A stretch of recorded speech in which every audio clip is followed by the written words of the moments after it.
예레미야 11장의 주제의 말씀은 언약입니다. 언약.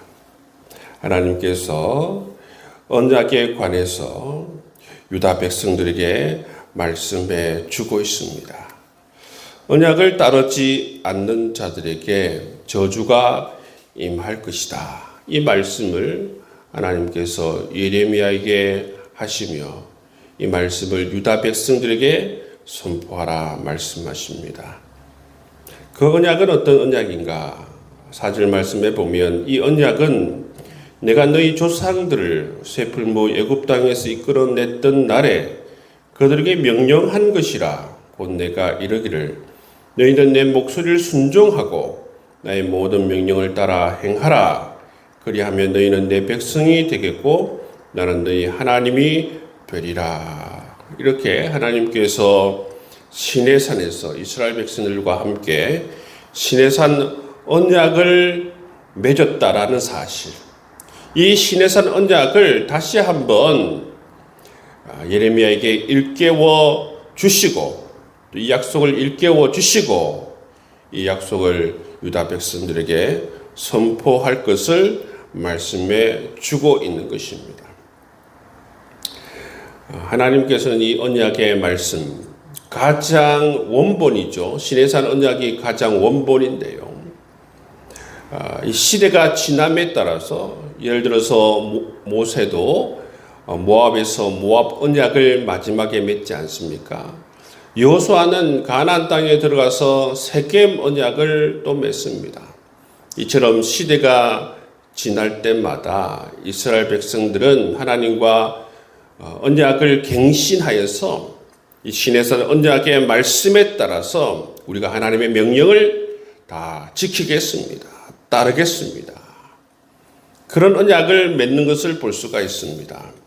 유다 백성들도 요시야 왕 때에 성경책을 발견하고 하나님 앞에 이 말씀대로 살겠습니다. 언약하는 모습을 볼 수가 있어요. 그게 가장 최근에 있었던 바로 언약입니다. 그 언약을 갱신했는데, 근데 그 언약의 말씀을 따르지 않는 유다의 모습을 볼 수가 있습니다. 하나님께서 이처럼 예레미야를 불러서 시내산 언약에 관해서 말씀하시고 이 시내산 언약의 내용에 대해서 유다 백성들에게 다시 한번 선포하라. 그래서 이 예레미야는 6절 이하의 말씀을 보시면 유다 백성들에게 이 언약의 말씀을 선포합니다. 너희는 이 언약의 말을 듣고 지켜라, 순종하라. 하나님께서 말씀하신 것을 그대로 선포하는 이 예레미야의 모습을 볼 수가 있습니다. 근데 어떤 일이 일어났습니까? 8절 말씀에 보면 그들이 순종하지 아니하며 귀를 기울이지도 아니하고 각각 그 악한 마음에 완악한 대로 행하였다. 그래서 하나님께서 어떻게 하시는가? 8절 마지막에 보면 이 언약의 모든 규정대로 그들에게 이루게 하였느니라. 언약의 규정대로 이루어진다는 말이 무슨 말입니까? 바로 불순종하면 하나님께서 저주를 내리신다. 그 말씀 그대로 이루어지게 하겠다 말씀하시는 것을 볼 수가 있어요. 여러분, 성경을 여러 가지 관점에서 볼 수 있지만 이 언약의 관점에서 볼 수가 있어요. 여러분, 언약이 성경의 핵심 주제 가운데 하나입니다. 하나님과 우리 간에 맺었던 그 언약, 나는 너희의 하나님이 되고 너는 나의 백성이 되라. 이 말씀을 준행하고 청종하고 순종하라. 여러분, 이 언약의 내용을 가지고 우리는 하나님과 약속한 사람들이라는 것입니다. 우리가 하나님의 말씀을 청종하고 하나님 말씀에 따라 살겠다고 고백한 사람들이라는 사실을 늘 기억해야 하는 것입니다.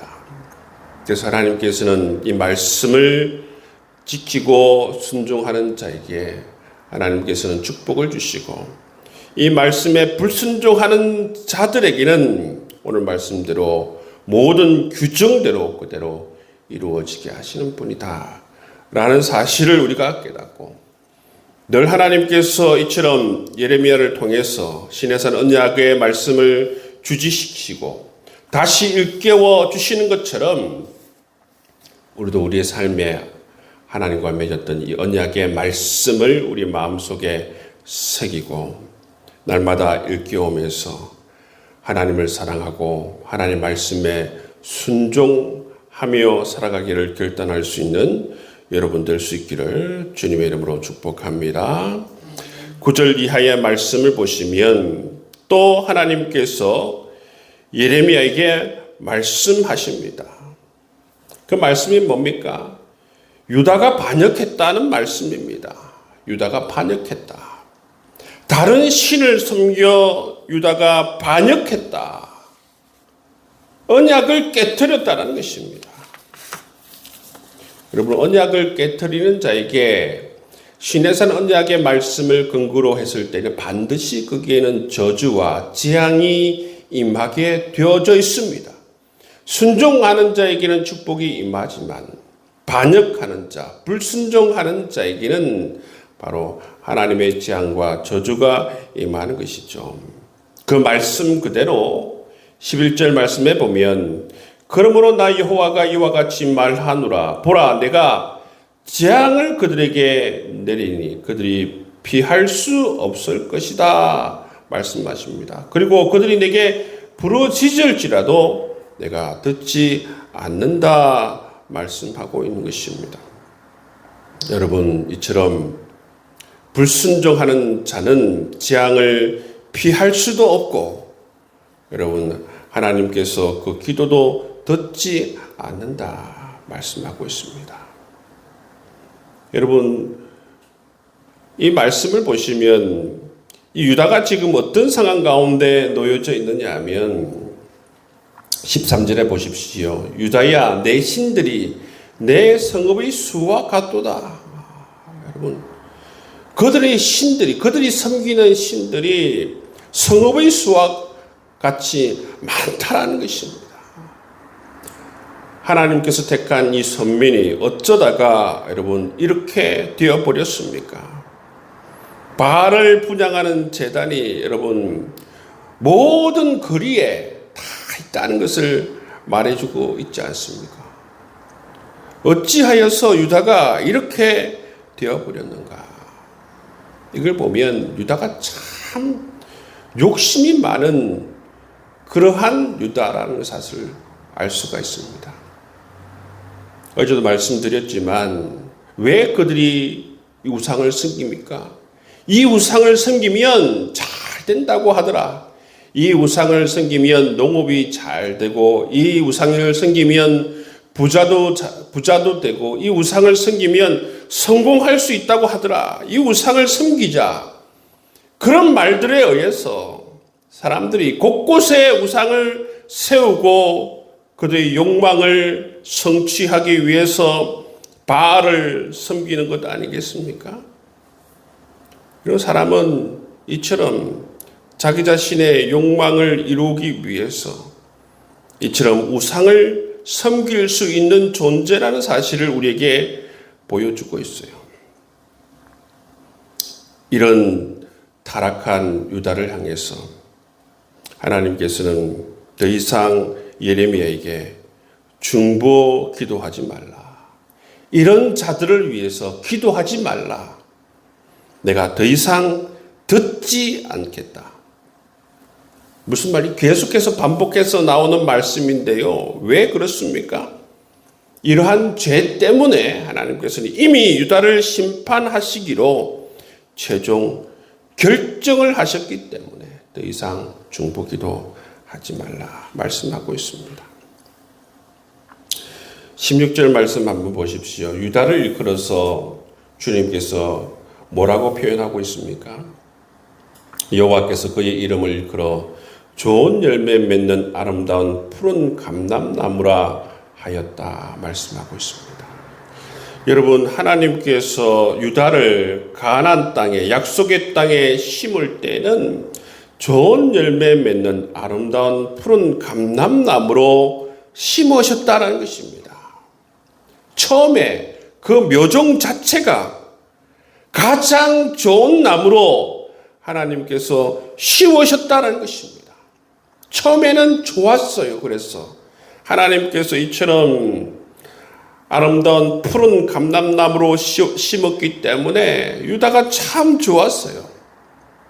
유다 역사를 보면 알지만 세월이 흐르면 흐를수록 그 왕가와 바로 유다의 전체가 타락하고 변질되어져 나가는 것을 볼 수가 있어요.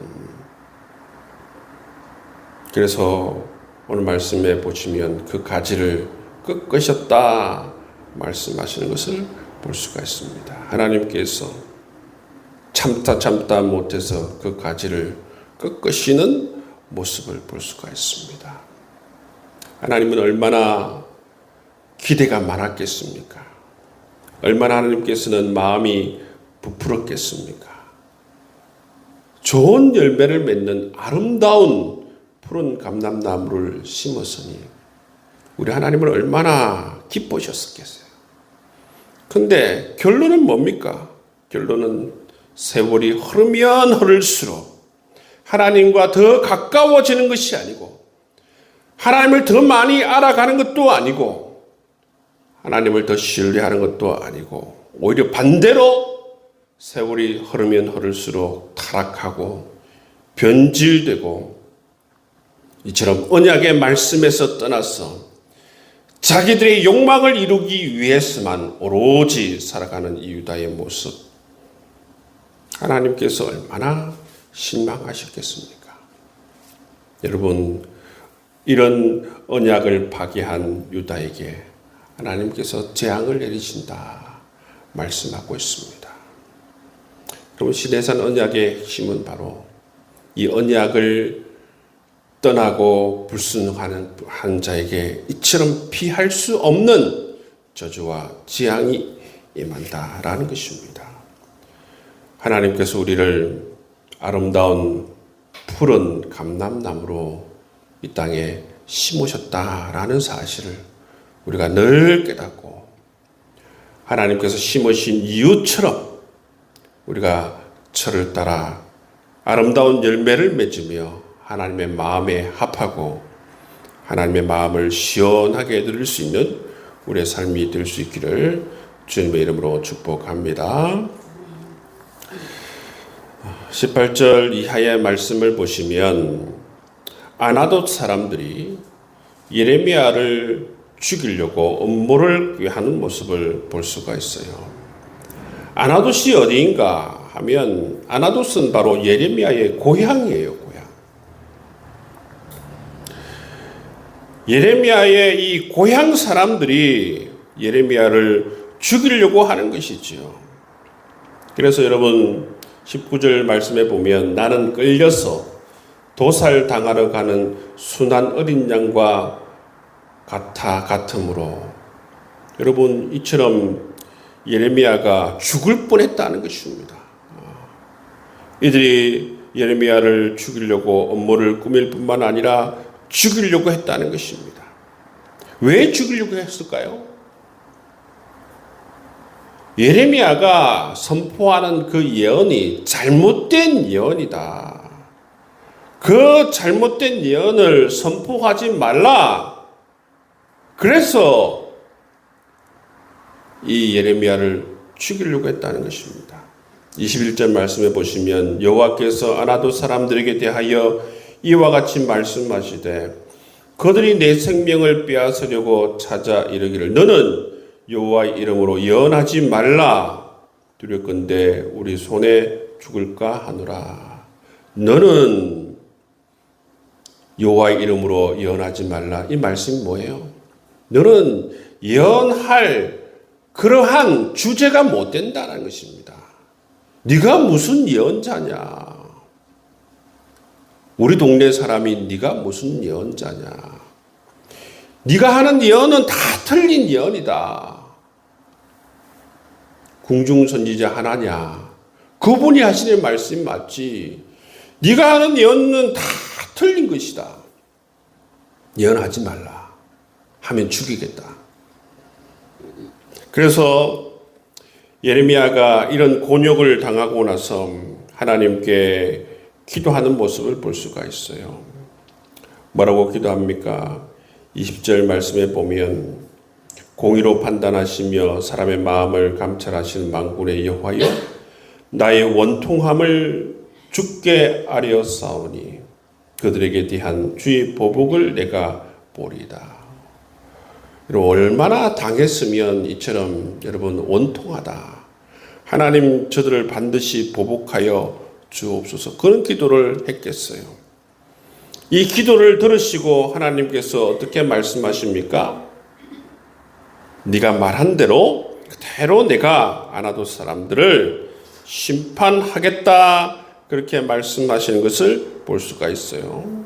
그래서 22절 말씀해 보시면 그러므로 만군의 여호와께서 이와 같이 말씀하시니라. 보라 내가 그들을 벌하리니 청년들은 칼에 죽으며 자녀들은 기근에 죽고 남는 자가 없으리라. 내가 아나돗 사람에게 재앙을 내리니 곧 그들을 벌할 해니라.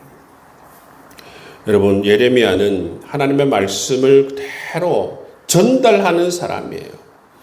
자기가 스스로 말하는 사람이 아니라 하나님께서 예레미야를 불러서 이렇게 말하라 하면 예레미야는 순종하여서 그대로 하나님 말씀을 전하는 진정한 예언자라는 것을 볼 수가 있어요.